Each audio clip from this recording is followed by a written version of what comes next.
We have very heavy rain falling in southeast Texas, and the National Weather Service has just issued a flash flood warning.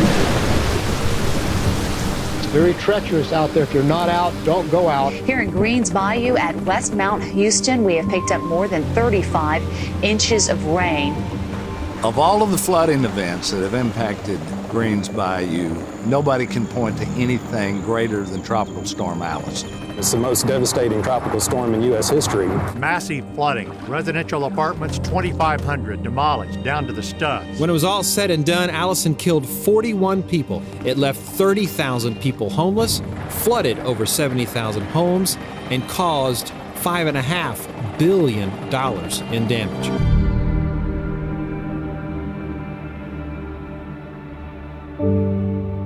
We convened the Greens Point District, the Harris County Flood Control District, the North Houston Association, and Montgomery & Associates Engineering to address these problems. Could we create an organization that could help implement flood control improvements for this area of Houston? Joe Wozni had a concept. He said, you know, this bayou is a wonderful waterway. Can we then create hike and bike trails?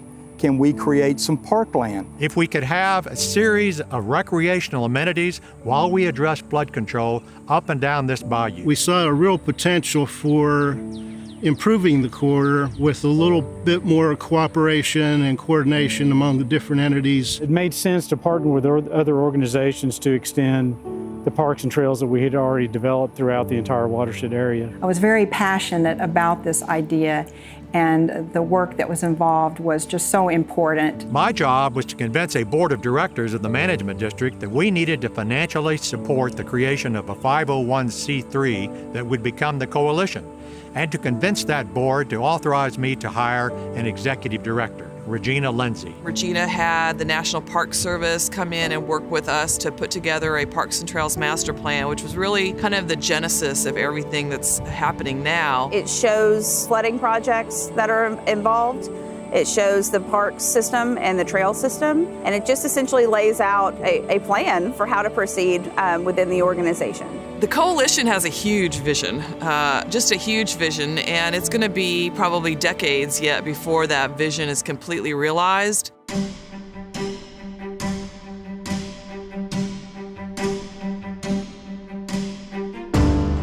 I'd say our biggest challenge was the federal flood mitigation project and channel improvements, which is known as the Antoine Basin. Over the years, the Flood Control District and the Corps of Engineers have looked at ways in which flooding could be reduced. A new technique that we've been using as a district is large stormwater detention basins, where we can route floodwaters into, hold temporarily, and then release it back into the streams to sort of cut the peak off of the flood. It was a project that had been sitting out there for years and years and years as something that needed to happen to help improve the quality of life for the people within that area.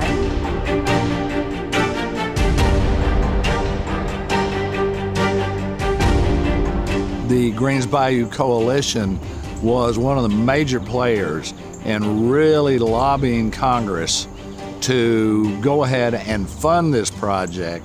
It was 2015 when we were able to actually get this in the president's budget and got fully funded for the entire $58 million project.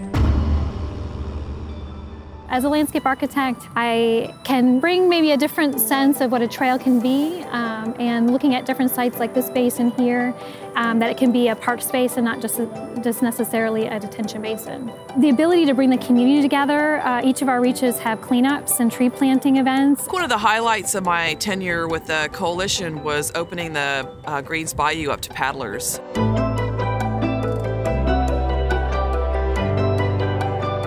The fact that you can put in here and go 27 miles or so, that's a huge benefit to be able to travel that far. We bring a lot of kids out there. There's kayaking for kids. There's some other programs where we're bringing kids out to the bayou. We went out into the bayou to pick up some litter that was left behind. I didn't know this was here, and it's like such a good experience that a lot of people don't know about. One of the things we wanted to do is be one of the first parks that installs a canoe launch on the paddle trail. So this is a good spot for a canoe launch. Well, you'd want to come right there. The acquisition of the 33-acre Stanley Preserve, which is the first piece of property that the coalition owns, and allows the coalition to develop a piece of property that will benefit the community around it for educational purposes, for natural resource habitat purposes. The more properties that the coalition acquires and owns, the better it will be for parks and trails and recreational opportunities, and also it helps reduce potential flooding within those areas, because those are usually floodways or floodplains that are meant to serve as such. The outreach that the coalition has done in bringing together about 500,000 people to be really more focused on the waterway and to be more educated about the waterway, that has really opened people's eyes up to what Greens Bayou has to offer to the community.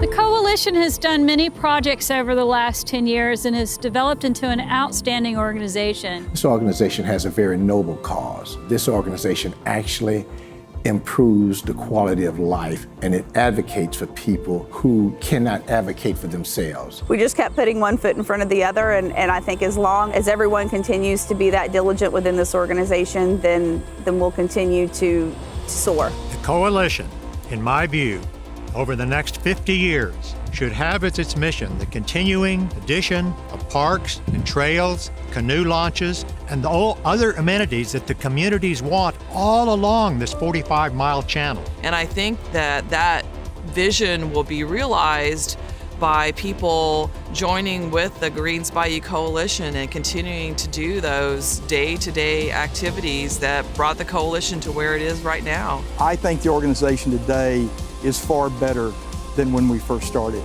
I think the emphasis on improvements, on creating value to the bayou, is far greater today than it was in the initial.